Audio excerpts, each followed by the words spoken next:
Thamarassery mount Carmel സ്കൂളിൽ പഠിക്കുന്നു. കൊച്ചിയത്തിന്റെ കത്ത്. വൊസീഞ്ഞോ പരിഹാസം പായസമാക്കാം.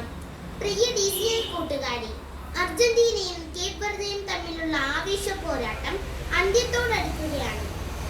അമേരിക്കയിലെ മിയാമി സ്റ്റേഡിയം 2026 ഫിഫ വേൾഡ് കപ്പിലെ ഏറ്റവും വികാരഭരിതമായ രംഗങ്ങൾക്ക് സാക്ഷ്യം വഹിക്കുകയാണ്.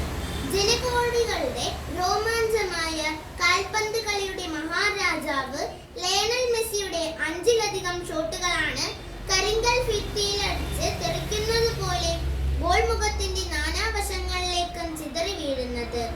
അവസാനം അർജന്റീന കഷ്ടിച്ച് കടക്കുമ്പോൾ തന്റെ ഏറ്റവും കൂടുതൽ ബോളുകൾ തടഞ്ഞു തെറിപ്പിച്ച ആ ഗോൾ കീപ്പറിന് സ്വന്തം ജേഴ്സി ഊരി നൽകി ലയണൽ മെസ്സി അവതരിക്കുകയാണ്. കുറ്റിത്താടിയും ചുളുങ്ങിയ മുഖവുമായി ഒരു മനുഷ്യൻ നിന്ന് കരയുകയാണ്. 5 ലക്ഷത്തിലധികം മാത്രം ജനങ്ങളുള്ള എന്റെ കൊച്ചു രാജ്യത്തിന്റെ വിലാസം ആകാശത്തോളം ഉയർന്നെത്തിയ കളിക്കളത്തിലെ ആ കാരണവരുടെ പേര് ജോസിമർ ജോസെ എവോറ ഡയസ് എന്നാണ്. എന്നാൽ അയാൾ ഇന്ന് ലോകമെമ്പാടും അറിയപ്പെടുന്നത് കുഞ്ഞു മുത്തശ്ശി എന്ന അർത്ഥം വരുന്ന വൊസീഞ്ഞോ എന്ന ഓമന പേരിലാണ്. 1986 ജൂൺ 3 കേപ്പ് വെർദെ രാജ്യത്തിലെ സാവോ വിസെന്റെയിൽ അതിദരിദ്രനായി ജനിച്ച വൊസീഞ്ഞോയാണിത്.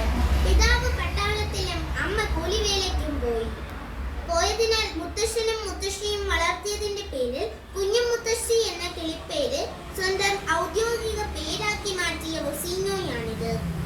ഫുട്ബോൾ കളിയോടുള്ള അടങ്ങാത്ത അഭിനിവേശം മൂലം കളിക്കളം കിടപ്പാടമാക്കിയെങ്കിലും ഉയരക്കുറവ് മൂലം പരിശീലകർ പരിഹസിച്ചിറക്കിവിട്ട വൊസീഞ്ഞോയാണിത്. കാൽപന്ത് കളിയുടെ വൈഭവം പാദങ്ങളിൽ തുടുതുടുത്തപ്പോഴും ഉപജീവനത്തിനായി ബസ് ഡ്രൈവറായും ഇലക്ട്രീഷ്യനായും കൂലിപ്പണിയെടുത്ത വൊസീഞ്ഞോയാണിത്. എന്നാൽ 20-ാം വയസ്സിന് മുന്നേ തന്നെ 6.3 ഉയരം നേടി. Angola, Moldova, Cyprus, Slovakia, Portugal തുടങ്ങിയ നിരവധി രാജ്യങ്ങളുടെ ടീമുകളിൽ കളിച്ച് ജയിച്ച് 2026 ഫിഫ ലോകകപ്പിന്റെ രോമാഞ്ചമായ സൂപ്പർ ഗോൾ കീപ്പർ വൊസീഞ്ഞോയാണിത്. പ്രിയ കൂട്ടുകാരെ, വൊസീഞ്ഞോ എന്ന കാൽപന്ത് കളിക്കാരൻ തന്റെ കൈകൾ കൊണ്ട് തട്ടിയെറിഞ്ഞത് മെസ്സി ഉൾപ്പെടെയുള്ള ലോക താരങ്ങളുടെ ചാട്ടുളിപ്പന്തുകളായിരുന്നു. അല്ല, കളിക്കളത്തിൽ അയാൾ സാകൂതം സശ്രദ്ധം ഗോൾ മുഖത്ത് മിഴിപൂട്ടാതെ നിന്ന് നാനാവശങ്ങളിൽ നിന്നും പലരും വീശിയടിച്ച പന്തുകൾ കൃത്യമായി തട്ടിമാറ്റിയിട്ടുണ്ട്. എന്നാൽ അതിനു മുന്നേ തന്നെ അയാൾ തന്റെ നേരെ പലരും വലിച്ചെറിഞ്ഞ പരിഹാസത്തിന്റെയും ആക്ഷേപത്തിന്റെയും ആരോപണങ്ങളെ തട്ടിമാറ്റിയിട്ടുണ്ട്. കൗമാരത്തിൽ കളിക്കളത്തിലെ കൊള്ളൻ വിളികളെ അയാൾ തട്ടിത്തെറിപ്പിച്ചു.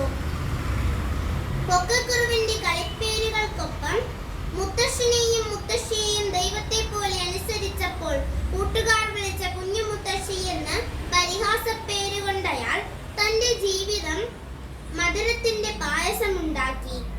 തന്നെ തളർത്താനും പരാജയപ്പെടുത്താനുമായി അരികിലുള്ളവർ വലിച്ചെറിഞ്ഞ ആക്ഷേപങ്ങൾ അയാൾ തന്റെ പ്രതിരോധശേഷിയുടെ ആഹാരമാക്കി. കൂട്ടുകാരെ, ജീവിക്കാനും അതിജീവിക്കാനും നിങ്ങൾ പരിശ്രമിക്കുമ്പോൾ നിങ്ങളുടെ പരിസരത്തു നിന്നും ഉയരുന്ന പരിഹാസങ്ങളെ പായസം പോലെ രുചിച്ചിറക്കാൻ നിങ്ങൾക്ക് കഴിയും. ഗാലറികളിൽ ഇരുന്ന് കമന്റ് അടിക്കുന്നവർ മെയ്യണങ്ങി കളിക്കുന്നവരല്ല, വെറും കാണികൾ മാത്രമാണെന്ന് ഓർക്കുക. നിങ്ങളുടെ